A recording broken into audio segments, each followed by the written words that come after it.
So about 2 months ago, maybe a little longer, maybe just a little over 2 months ago, I was in a situation where I had to make a really hard decision. A decision that probably a couple years ago would have absolutely destroyed me, but it was something that I really had to listen to God's voice in. And when I just asked Him, Lord, like, why do we have to go this route?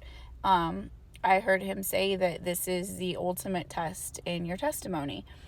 And I thought I had plenty of tests in my testimony over the last 40 years of my life, and this has truly been the thing that has made me completely surrender it all, like all, like I mean all, to God. And there's three things that God has really shown me over the last 2 months that He's shown me over the course of the years, but they've really been highlighted to me over the past 2 months. And I'm going to give you three images of what God gave me for myself, and just like pictures that He gave me. I've said in the past, He speaks to me in really odd ways, but it works because He knows how crazy my brain is, that He speaks to me in ways that I can understand, especially because for a long time I couldn't comprehend the Bible because of my heart medication. It was causing me to not be able to comprehend certain things. And so as I could not understand and process the Bible as easily when I was on that medication, He gave me visuals. So about almost 10 years ago, right after I had a failed surgery for my pulmonary valve, He gave me this image of a Jack-in-the-Box. And since I was 13 years old, I got blindsided by having a cardiac arrest, perfectly healthy, and then having cardiac arrest at age 13. I was shown this Jack-in-the-Box of like how things in my life just literally blindside me, and they pop up out of nowhere. And then like I'll just go on like cruise control for a while because I'm waiting for that next thing to like pop up and like scare me and blindside me. And then right after it happens, I feel like, okay, like that was scary, but like I can go. And then I start turning the handle, like in a Jack-in-the-Box. And I'm going and I'm going. And then as time goes on, I start to slowly turn it, like, and slow down the turning, because I'm afraid of that thing that's going to pop up and like slap me in the face. Because every single year for the last 9 years, I've had multiple things pop up and blindside me. And it's been with my health, been with my finances, it's been with my relationships, it's been with so many things that I've been blindsided by.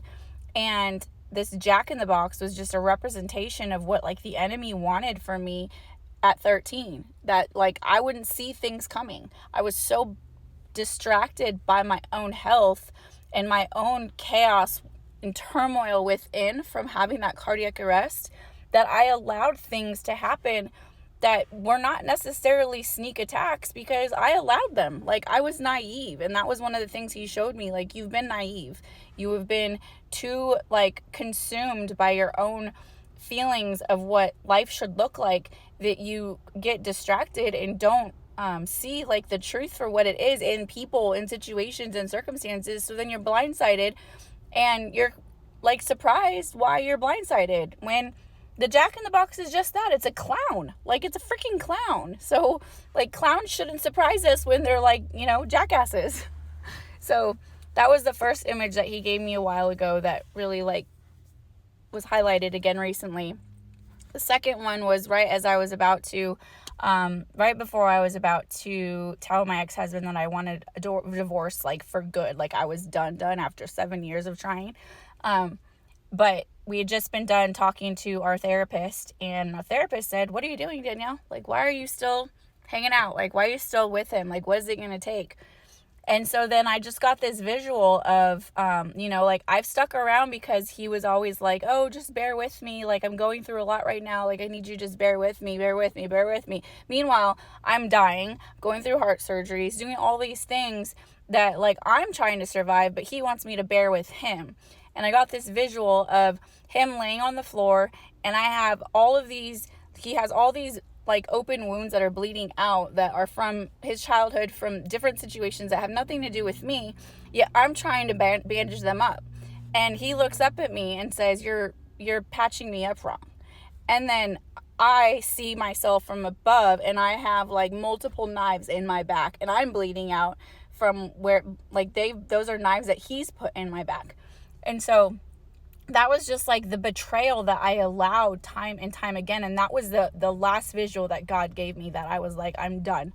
I do not want to do this marriage anymore. I don't even want to try anymore.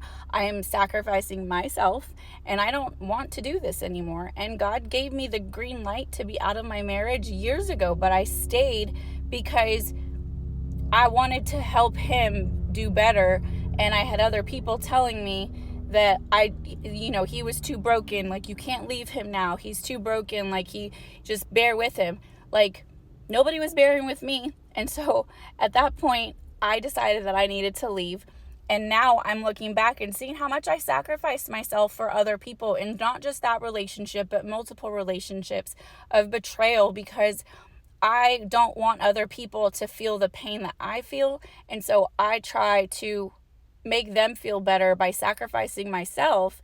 And it's gotten me nowhere except for betrayal after betrayal after betrayal to people that are closest to me. And being at this new job now, like, I'm meeting all kinds of strangers, all kinds of people that are just so nice. And like, I have so many compliments and so many people saying good things about me. Do I mess up at my job? Yeah, sometimes, but I don't get scolded for it. And that's been my life in my past, is Danielle can't do anything wrong, because if she does, she's going to hear about it. But everyone else around me can make mistakes, and I'm just expected to be okay with it and just, accept it for them being human, but I'm not allowed to be human. And so I realized this morning in church, God showed me my last and final image of why I keep getting stuck in certain situations. And he showed me a visual of like a brain that that you would use in like a class, or like a science class or something. And it had a bunch of Post-its, and there was a bunch of kind words on the Post-its, and it was just stuck nicely around the brain. And then, over time, like sometimes, oh, Danielle, you're loved, or you're beautiful, or you're, so full of joy. It's all the good things that people could say to me, they've come off multiple times. So over time, a Post-it note loses its stick, and so it doesn't stick. But the thing that God showed me was, he literally said, why do you keep letting people hammer in lies about you? And I got a visual of a Post-it note, put it on my skull, and someone taking a nail and a hammer and hammering it into my skull.